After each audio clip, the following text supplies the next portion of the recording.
इतला आपला कहना चाहता हूं। 2023 के चुनाव में कोनो नहीं सोचे रही से कि कांग्रेस की सरकार नहीं बनी, लेकिन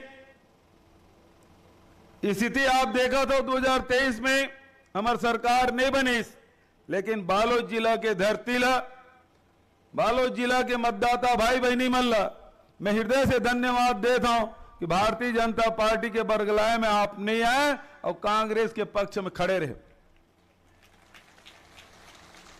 लेकिन कुछ बस्तर, कुछ दुर्ग रायपुर, कुछ बिलासपुर और सरगुजा के जनता ये बरगलाए में आ गए, ये यही भर विधायक वल्ला निपटा दो, कांग्रेस की सरकार तो बनते छे, फिर से किसान मन के ऋण माफी हुई और एक सीट खसकात खसकात पूरा सरकारें खिसक गया। एक नुकसान सबसे ज्यादा छत्तीसगढ़ ला हुई, छत्तीसगढ़ के किसान बहनी मल्ला हुई, नौजवान साथी और लड़का मल्ला हुई। आप देखो ये 4 महीना में जब का हमारी योजना है एक एक करके बंद करत जात।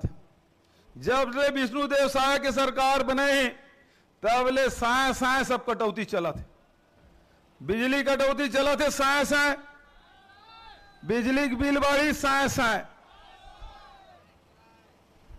सबसे पहले गोबर खरीदी बंद हुई साय साय, वर्मी कंपोस्ट बंद हो गए, रीपा बंद हो गए, चाउर अब 5 किलो मिली, नमक अब नहीं मिले, राजीव मितान क्लब बंद हो गए, बेरोजगारी भत्ता बंद हो गए ना, भूमिहीन श्रमिक मन के पैसा मिलना बंद हो गए,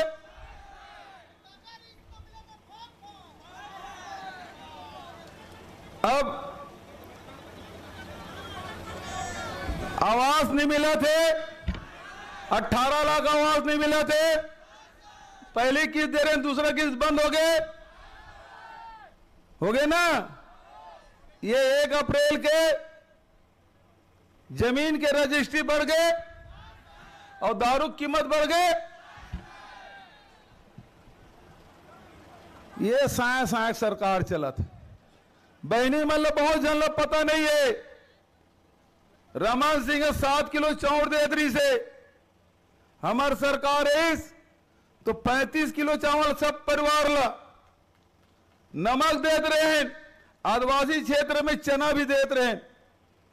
लेकिन जब से साय जी के सरकार बने अभी राशन कार्ड कतको जन मिले, कतको जन नहीं मिले, कतका जन मिले हाथ उठा बोला, बहुत जन मिले। तो पांचू को दिल का लिखा है पढ़े हो, बात फोटो वाला देखे काम न मत करो, पांचू में जो लिखा है तेने पढ़ो।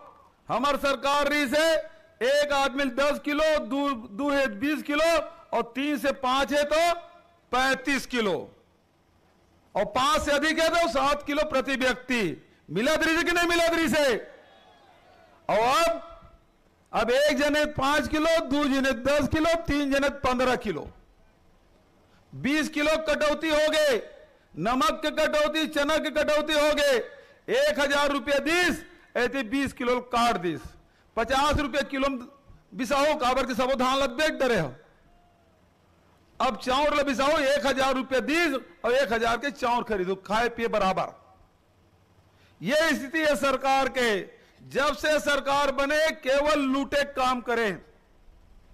आप देख लो स्वामी आत्मानंद अंग्रेजी स्कूल और फीस पटाए लगी, पहले निःशुल्क रही से, रिस्क नहीं रही से, पीएससी और व्यापम में फीस नहीं लगा रही से, अब फीस लगी आप ला। तो ये लगातार लूटे काम करा थे। एक तरफ महंगाई की मार भारत सरकार के द्वारा, पेट्रोल के भाव बढ़े, डीजल के भाव बढ़े, रसोई गैस के भाव बढ़े, माटी तेल सुंघेल नहीं मिला थे, है कि नहीं स्थिति। और ये तरफ होर्डिंग लगे 18 लाख आवास सब ला, कहां है मोदी गारंटी? एको जन मिले आवास, 400 में गैस सिलेंडर मिले को जलना नहीं मिले ना, तो 4 महीने में चुनाव है तब तो तुम ठग दीस। चुनाव के बाद देख लो सबके घर में सत्यापन करे जाए 1000 रुपया दे देला। कागर घर फटफटी, कागर घर ट्रैक्टर है, कागर पक्का मकान है, कागर घर नौकरी वाला है, कौन 75 क्विंटल धान बेचत, वो सबके कटने वाला है। तो ये बात ला आप लोग समझना है। भारतीय जनता पार्टी के मन कहते ये न्याय राहुल जी और खड़गे जी घोषित करे, ये न्याय बराते कन पैसा काल आई, 1 लाख रुपया महिला मल दी, 400 रुपया मनरेगा मजदूरी दी, स्वामीनाथन कमेटी की रिपोर्ट लागू करी, कहां लाई अतक पैसा। और हम छत्तीसगढ़ वाला मन जाना था राहुल जी केस जब 2500 रुपया क्विंटल में धान खरीदे जाए, ये भारतीय जनता पार्टी मन कहा है अरे हमने 2100 नहीं दे सके भूपेश, ये 2500 ते कहां दे डर में। लेकिन बालोद और पूरा छत्तीसगढ़ के किसान जाना थे 5 साल किसान के ऋण माफी भी हुई और 2500 रुपया क्विंटल में धान भी खरीदी हुई। पिछले साल तो 2640 और 2660 रुपया मिलिस के नहीं मिलिस। और जब 5 साल हम दे सका था तो जे ना भी न्याय के बाद राहुल जी और खड़गे जी के तीनों हो सका थे। और दूसरा बड़े बात मोदी जी तो उद्योगपति मित्र मन के 16 लाख करोड़ रुपया ते माफ करेस। अब राहुल जी कहा थे हम सब किसान घर के लेकर मजदूर परिवार के हन सब जाना था खेत में जब धार जाते वो धार भरला होती जिन अडानी अंबानी या उद्योगपति मन को जाते तेल बढ़िया पेरोसी मता के छाप देवो होती धार जाबे नहीं करे, वो धार सब लौटी किसान तरफ मजदूर तरफ महीने और नौजवान मन तरफ। ते मन जिन गुमराह करे थे कि किसान ला पैसा नहीं मिल सका है, महिला मन ला पैसा नहीं मिल सका है, ये गलत बात है। छत्तीसगढ़ में करके हम दिखा दे, जब छत्तीसगढ़ में हो सका थे तो ये बात दिल्ली और पूरा हिंदुस्तान में हो सकते कि नहीं हो सका है। तो बहुत ज्यादा वो बात नहीं कहते हुए आज ये मंच में पहले राहुल जी आ रही से, आज प्रियंका जी आए। अभी नांदगांव लोकसभा में मोहड़ में जा थे जी प्रियंका जी का सभा है, कुछ साल पहले वहां सोनिया जी आ रही से, कहते सुखद संयोग के भैया भी जी मंच में आ रही तीनों आए और माता जी आ रही से तीनों आज प्रियंका जी जा थे। तो मैं अत के बात कहते हुए आप सब भाई वीरेश ठाकुर ला वो समय 6000 से छोड़ के रह गिरीश भाई, ये वक्त कोई कसर उसर नहीं रहना चाहिए। जिताओ कि नहीं जिताओ, जिताओ हाथ उठा के बताओ। बहुत बहुत धन्यवाद। जय हिंद, जय छत्तीसगढ़। धन्यवाद बघेल जी। अब मैं बहुत ही सम्मान के साथ हमारे प्रदेश कांग्रेस कमेटी के जुझारू और ऊर्जावान युवा अध्यक्ष आदरणीय दीपक बैज जी से मैं आग्रह करता हूं इस सभा को संबोधित करने का कष्ट करें। दीपक बैज जी।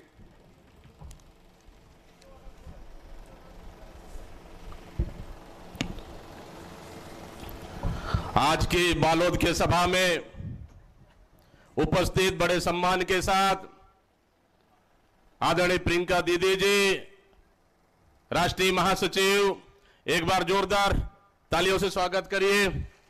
और साथ ही हमारे छत्तीसगढ़ के प्रभारी माननीय सचिन पायलट जी अभी भाषण दे रहे थे, पूर्व मुख्यमंत्री भूपेश बघेल जी, अब चंदन यादव जी और विजय जांगीर जी, प्रभारी सचिव माननीय राजेश तिवारी जी, पुलुदेवी नेताम जी, कवासी लखमा जी, मोहन मरकाम जी, अनिला भेड़िया जी, संगीता सिन्हा जी, कुमार निषाद जी, अंबिका मरकाम जी और पूर्व विधायक जिला अध्यक्ष और सभी हमारे मंचासीन साथीगण और आपके बालोद जिले के बाचा, आपके प्रत्याशी, कांग्रेस के प्रत्याशी माननीय वीरेश ठाकुर जी।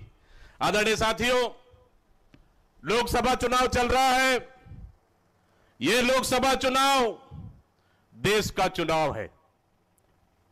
यह देश के चुनाव में सबसे बड़ा हमारे लिए चुनौती है कि देश का संविधान बचाना है, देश का लोकतंत्र बचाना है और देश में आरक्षण बचाना है। देश में लोकतंत्र बचाना है, संविधान बचाना है, आरक्षण बचाना है, तो किसको जिताना है? किसको जिताना है? किसको जिताना है? आदरणीय साथियों, माता बहनों, लगातार 10 साल केंद्र में भारतीय जनता पार्टी की सरकार है। 10 साल में देश को हालत खराब कर दिए, देश को बर्बाद कर दिए। देश की जनता हाहाकार, महंगाई चरम पर, बेरोजगारी चरम पर, किसान बर्बाद हो गए, युवा बर्बाद हो गए, माता बहनें सुरक्षित नहीं, देश के युवा सुरक्षित नहीं। इसलिए आज बालोद और कांकेर लोकसभा मांग रहा है बदलाव, छत्तीसगढ़ मांग रहा है बदलाव और पूरा देश मांग रहा है बदलाव। इसलिए किसे जिताना है? इसलिए किसे जिताना है? आदरणीय साथियों, माता बहनों, क्योंकि पिछले कांग्रेस की सरकार में छत्तीसगढ़ में हमारी सरकार ने बेहतर काम किया, किसानों के हाथों को मजबूत करने का काम किया और तो और युवाओं को नौकरी देने का काम किया, छत्तीसगढ़ के गरीब लोगों को मजबूत करने का काम किया, छत्तीसगढ़ के आदिवासियों को मजबूत करने का काम किया, छत्तीसगढ़ के आने वाला पीढ़ी को मजबूत करने का काम किया। लेकिन जब से भारतीय जनता पार्टी की सरकार आई, इस 4 महीने में भारतीय जनता पार्टी की सरकार आते साथ जो हमारी सरकार ने जो जो योजनाओं को लागू कर दी है, उन योजनाओं को बंद करने का काम किया। कैसे बंद किया? साएं साएं कैसे बंद किया? कैसे बंद किया? अभी पूर्व मुख्यमंत्री भूपेश बघेल बोल रहे थे कि नहीं सब कट गया साएं साएं।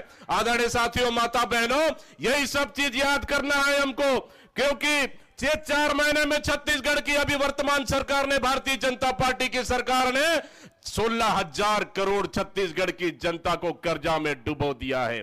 16,000 करोड़ कर्जा में लाद दिया है 4 महीने में। सोच लीजिए अब 5 साल और उनको सरकार चलाना है, छत्तीसगढ़ का क्या हालत होगा, छत्तीसगढ़ की जनता कल्पना नहीं कर सकती। इस छत्तीसगढ़ में भारतीय जनता पार्टी की सरकार आते साथ ही अपराध बढ़ गया है, चोरी, लूट, डकैती, माता बहनें सुरक्षित नहीं, अपहरण बढ़ गया और हत्याएं बढ़ गई है। इस भारतीय जनता पार्टी की सरकार ने सिर्फ 4 महीने में छत्तीसगढ़ को अपराध का गढ़ बना दिया है। इसलिए आदरणीय माता बहनों, इस समय कांकेर का इतिहास बदलना है। 1995 के बाद यह सीट हम कांग्रेस नहीं जीत पाई है, क्योंकि पिछले समय कम अंतर से, सिर्फ 6,000 अंतर से हमारे बीरेश ठाकुर नहीं जीत पाए हैं। अगर इस समय बालोद की जनता तीनों विधानसभा सीट में अगर इस समय लीड मिलेगा तो बीरेश ठाकुर को दुनिया का कोई ताकत जीतने में नहीं रोक सकता। आदरणीय माता बहनों, इसलिए मैं सभी लोगों से कहना चाहता हूं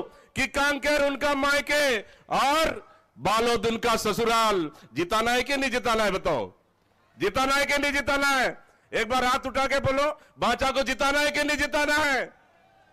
इस समय हम लोग कहीं भी चूक नहीं करना है। आदरणीय साथियों, 1995 का रिकॉर्ड इस समय तोड़ के हमको कांग्रेस को जिताना है, क्योंकि हमको आदरणीय दीदी का भाषण सुनना है। इसलिए मैं अपने बात को समाप्त करते हुए, आदरणीय साथियों, तकदीर भी बदलेगी, तस्वीर भी बदलेगी, हिम्मत ना हार, मंजिल के मुसाफिर, बस मेहनत कर, इस बार कांकेर का इतिहास भी बदलेगी। इन्हीं शब्दों के साथ बहुत बहुत धन्यवाद देते हुए मैं अपने वाणी को विराम दे रहा हूं। जय भारत, जय छत्तीसगढ़, जय हिंद, जय कांग्रेस।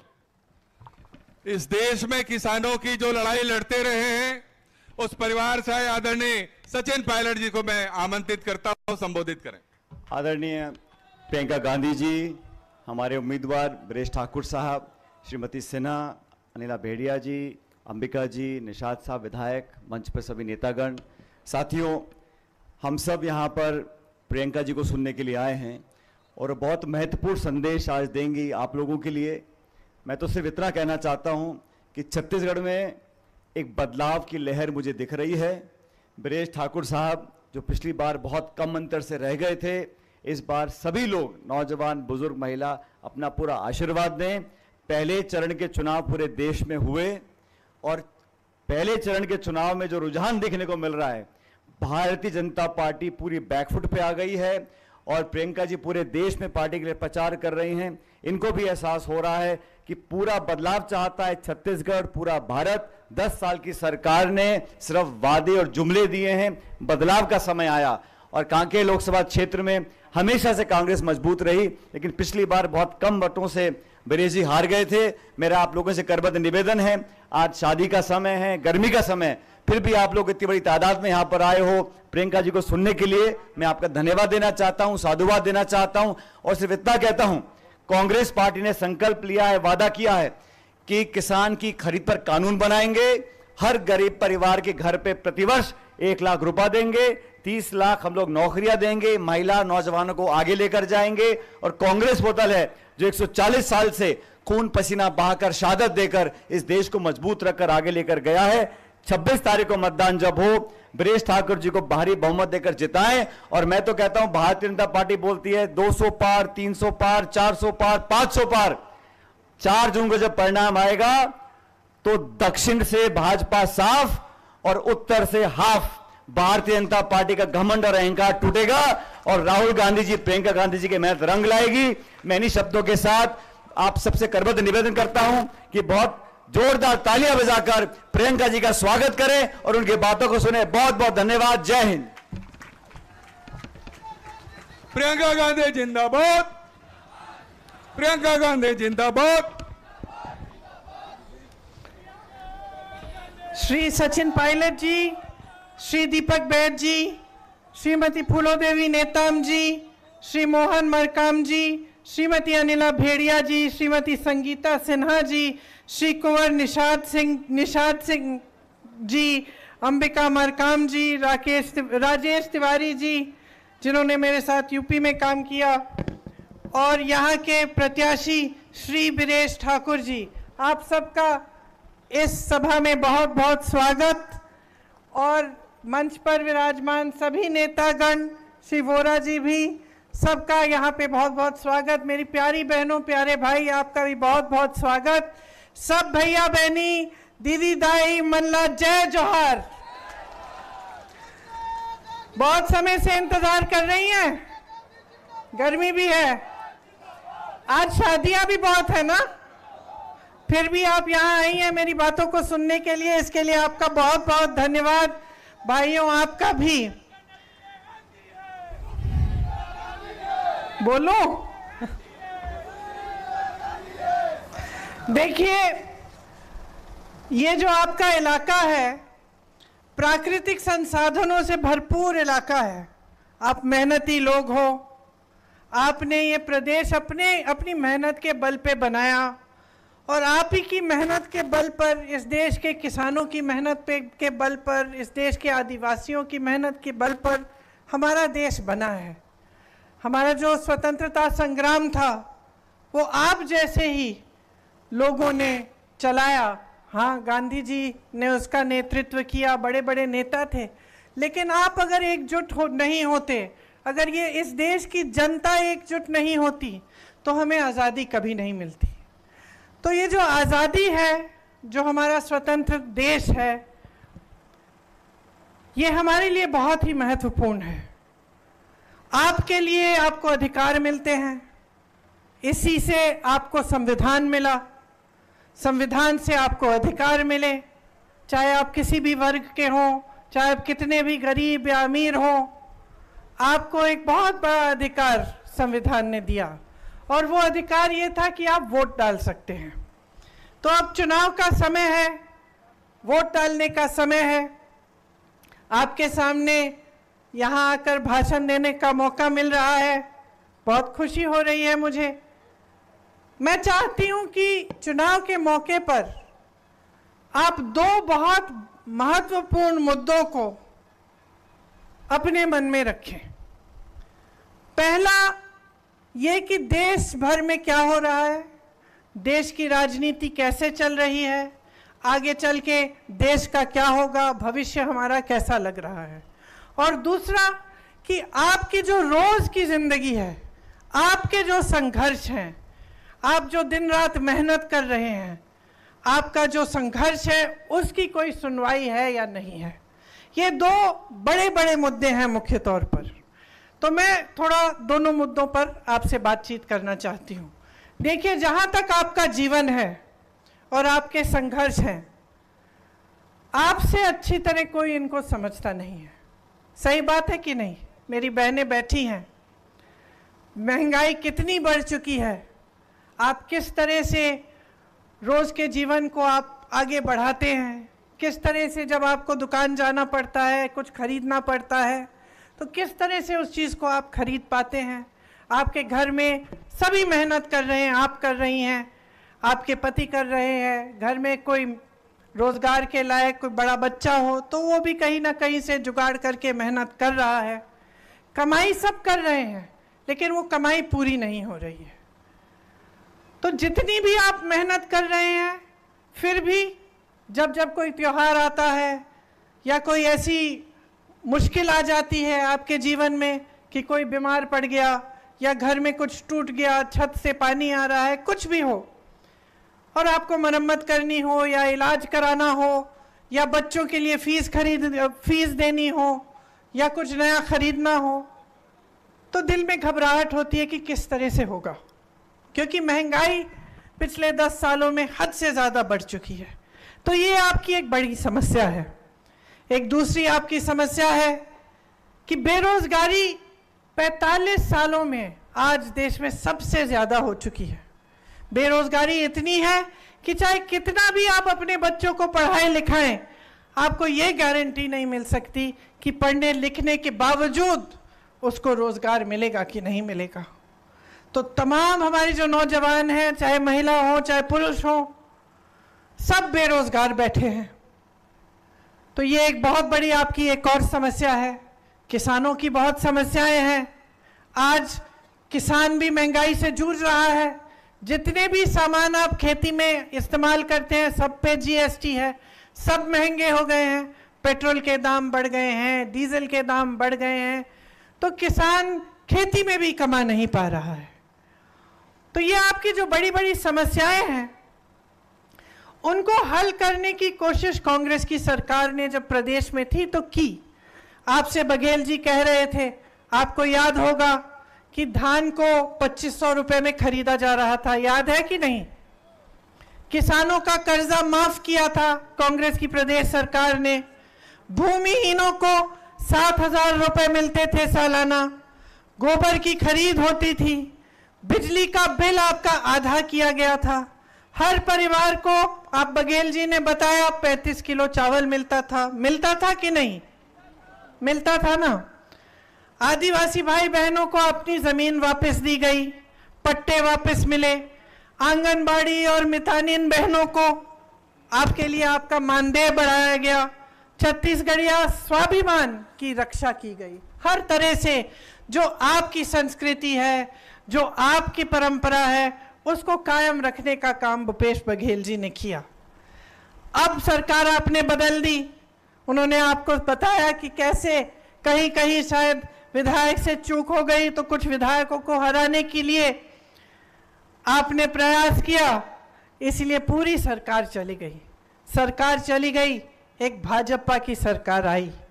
उस सरकार ने आपके राशन के चावल में कटौती की। सिर्फ आपको 5 किलो मिलता है जब आपको 35 किलो मिलता था। बेरोजगारी का भत्ता बंद कर दिया। गोबर की खरीद बंद कर दी। वर्मी कंपोस्ट बंद कर दिया। गौठान में आपको कितना रोजगार बना के दिया और किस तरह से हमने गौठानों को मजबूत किया। मुझे गर्व होता था, हर प्रदेश में जाती थी, कहती थी कांग्रेस की सरकार को देखो किस तरह से गौठान बनाए हैं छत्तीसगढ़ में। आज उसमें से भी आपको रोजगार नहीं मिल रहा है। जो भूमिहीनों को पैसा मिलता था वो भी आज बंद हो गया है। तो मैं आपसे पूछना चाहती हूँ, इतनी भयंकर महंगाई है, दाम में आग लगी हुई है। पेट्रोल चला गया 100 पार, डीजल चला गया 90 पार, सोना चला गया 73,000, चांदी चली गई 90,000, दोपहिया चली गई 1 लाख पे, गैस सिलेंडर का दाम 1200 हो गया। दाल का दाम देखिए, सस्ता क्या है? आपके लिए कौन सी ऐसी सुविधा बनाई है नरेंद्र मोदी जी की सरकार ने? प्रदेश में जो नई नई आपने भाजपा की सरकार बनाई है, कौन सी ऐसी सुविधा बनाई जिससे आपके जीवन के संघर्ष में आपको मदद मिल पाए? इनको लगता है कि लोग 5 किलो राशन का इंतजार करते रहें, 2000 रुपयों का इंतजार करते रहें, 100 रुपए का गैस का सब्सिडी उसके लिए इंतजार करते रहें। क्या ऐसे भारत विकसित होगा? क्या ऐसे आप आगे बढ़ पाएंगे? कोई रोजगार नहीं, महंगाई को घटाने की कोई बात नहीं, कोई आपको थोड़ा बहुत राशन पकड़ा देता है, कहता है एसी में खुश रह जाओ। ऐसे भारत विकसित नहीं होगा बहनों। भारत को विकसित बनाने के लिए ऐसी स्कीम लानी पड़ेगी जैसी प्रदेश सरकार ने आपके लिए चलाई, और उस तरह की स्कीम कांग्रेस पार्टी आपको गारंटी करके कह रही है कि पूरे देश भर में लागू करेगी। मेरी बहनें यहाँ बैठी हैं, सबसे बड़ी हम स्कीम जो लागू करना चाहते हैं वो ये है कि हर गरीब महिला को 1 लाख रुपए सालाना मिलेंगे। 1 लाख रुपए हर गरीब महिला, मतलब जो एक परिवार में सबसे बड़ी जो गरीब महिला है। 25 लाख तक आपको इलाज मुफ्त में मिलेगा। ये हमने करके दिखाया, ये राजस्थान में हमने करके दिखाया था अपनी प्रदेश सरकार में। वहां 25 लाख रुपए तक लोगों को इलाज मुफ्त मिल रहा था। वहां भाजपा की सरकार आई, आज उसी 25 लाख को गिराकर 5 लाख की इंश्योरेंस 5 लाख का कर दिया है। सरकारी नौकरियों में हम चाहते हैं कि हमारी बहनों को 50% आरक्षण मिले। मतलब सरकारी नौकरी जितनी भी है पहले के आरक्षणों के तहत आपको उनकी उसका आधा महिलाओं को मिलेगा। आशा, आंगनवाड़ी और मितानिन बहनों के लिए जो मानदेय है उसमें केंद्र की सरकार अपना हिस्सा बढ़ाएगी। इसका मतलब है आपका मानदेय और भी बढ़ेगा। किसानों की बात मैंने की, आप कर्ज में डूब रहे हैं, आपको एमएसपी नहीं मिलता, जीएसटी की वजह से महंगाई, आप अपार महंगाई हो गई है, आपको सामना करना पड़ता है, आपकी कमाई नहीं होती। हम चाहते हैं कि जब फसल का नुकसान हो तो 30 दिनों के अंदर अंदर आपका भुगतान हो। एमएसपी एक कानून बन जाए और सिर्फ एमएसपी उन उपजों पे ना हो जिस पर आपका कोई फायदा ना हो। मतलब कि जो आपकी जो यहाँ की उपज है उस पे भी एमएसपी का कानून बने। खेती के सारे सामान जीएसटी से मुक्त हो जाएं। मतलब कि आज जो आप जीएसटी दे रहे हैं, जिसकी वजह से जितने भी सामान आप इस्तेमाल करते हैं उस पे जीएसटी लगी हुई है और महंगे हो गए हैं, वो जीएसटी जब हट जाएगी तो वो सामान और सस्ते हो जाएंगे, तो आपके लिए सुविधा होगी। भूमिहीनों को जमीन दी जाएगी और न्यूनतम मजदूरी 400 रुपए की हम कराएंगे। देखिए, मैंने आपसे मोटे तौर पर जो आपके संघर्ष हैं किसानों के, जो आपके महंगाई और बेरोजगारी की समस्याएं हैं, उसके बारे में बात की। मैं जानती हूं कि यहाँ पे मेरे आदिवासी भाई बहन बहुत सारे हैं। आपको याद होगा कि कांग्रेस की सरकार जब थी और जब रही है, हमने आपकी संस्कृति की रक्षा की है। हम समझते हैं कि जल, जंगल और जमीन पर आपका अधिकार है, और जैसे मैंने आपसे कहा उस अधिकार की रक्षा हमारा संविधान करता है। आज आपने सुना होगा कि भाजपा के कई ऐसे नेता हैं जो जहां जहां भाषण दे रहे हैं वो कह रहे हैं हमें 400 सीट दे दो, इस चुनाव में हम संविधान को भी बदल डालेंगे। सुना है आपने? ये सुना है? क्यों कह रहे हैं ये? एक तरफ से ये छोटे छोटे नेता और कुछ इनके मंत्री जगह जगह जाके कह रहे हैं कि हम संविधान को बदलेंगे, दूसरी तरफ मोदी जी मंच पे आते हैं और इनके बड़े नेता कहते हैं कि हम संविधान को नहीं बदलेंगे। तो जनता क्या सोचे कि क्या हो रहा है? आपको क्या लगता है कि भाजपा के नेता बगैर मोदी जी की इजाजत इतनी बड़ी चीज कह सकते हैं पूरे देश भर में घूम के कि वो संविधान को बदलेंगे? नहीं भाइयों और बहनों, ये एक पूरी साजिश है कि सबसे पहले छोटे छोटे नेता, मंत्री, अलग अलग नेता देश के अलग अलग कोनों में जाकर ये कहेंगे कि संविधान बदल डालेंगे, और मोदी जी मंच पे खड़े होकर मना कर देंगे कि नहीं नहीं, ऐसा हम नहीं करेंगे। ऐसा पहले भी हुआ है कि बात कहीं और से उभरती है, मोदी जी कहते हैं ऐसा नहीं होगा, चुनाव के बाद वही बात मोदी जी कर डालते हैं। तो आज भी यही हो रहा है कि ये कहलवा रहे हैं अपने नेताओं से जानबूझ के, ताकि ये बात फैल जाए देश में। शुरू में ये नकारेंगे इस बात को, कहेंगे कि नहीं नहीं ऐसी कोई बात नहीं है, वो तो नेता अपने आप कह गया। और जैसे ही इनको 400 सीट मिलेंगी या जैसे ही ये अगला चुनाव जीतेंगे तो संविधान को बदलने की पूरी कार्रवाई ये शुरू कर देंगे। ये सच्चाई है भाइयों और बहनों इनकी, कि इनकी बात पे भरोसा नहीं हो सकता। ये सच्चाई है कि ये आपके अधिकारों को कमजोर करना चाहते हैं।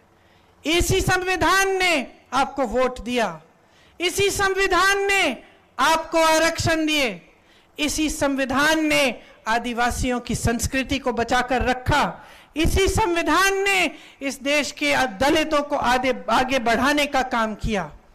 और ये इस संविधान को ही बदलना चाहते हैं, ये आपके अधिकारों को कमजोर करना चाहते हैं। और ये मत समझिए कि ये कोई दूर की बात है कि संविधान को बदल डाला तो आपके जीवन पे असर नहीं होगा। ये बहुत बड़ी गलतफहमी होगी आपकी अगर आप ऐसा समझेंगे। आपके जीवन पे इसका डायरेक्ट असर पड़ेगा, सीधा असर पड़ेगा। अगर संविधान बदल डाला तो आज जो सम्मान का जीवन जी रहे हैं आप, आज जो अधिकारों से भरपूर जीवन जी रहे हैं आप, कि आप खड़े होकर अपने अधिकारों को मांग सकते हैं, आप सवाल उठा सकते हैं नेताओं से कि मेरे लिए काम क्यों नहीं करा, आप अपने वोट द्वारा सरकारों को बदल सकते हैं। ये सब अधिकार मिट जाएंगे अगर संविधान बदला जाएगा। तो सबसे बड़ी बात आपको समझनी पड़ेगी कि क्या आप एक ऐसा देश चाहते हैं जिसमें भविष्य में आपका संविधान ही बदला जाए और आपके अधिकार कमजोर किए जाएं। दूसरी बात कि इनकी सरकार किस लिए चल रही है। अगर आपके लिए चल रही होती भाइयों और बहनों, तो ये जो समस्याएं हैं आपकी, ये आस्ते आस्ते मिट जाती। 10 सालों से इनकी सरकार चल रही है केंद्र में मोदी जी की। क्या आपका जीवन बदला है? क्या आपकी समस्याएं कम हुई हैं? क्या आपकी तरक्की हुई है? आपने तो सुना होगा कि भाजपा के नेता कहते हैं कि मोदी जी विश्व के सबसे बड़े नेता हैं। सुना है कि नहीं? टीवी पे भी आप यही देखते हैं। आपको तो ये कहा जाता है कि ऐसे चुटकी में चाहें तो दुनिया भर में जितने भी जंग हो रहे हैं उनको मोदी जी रुकवा सकते हैं।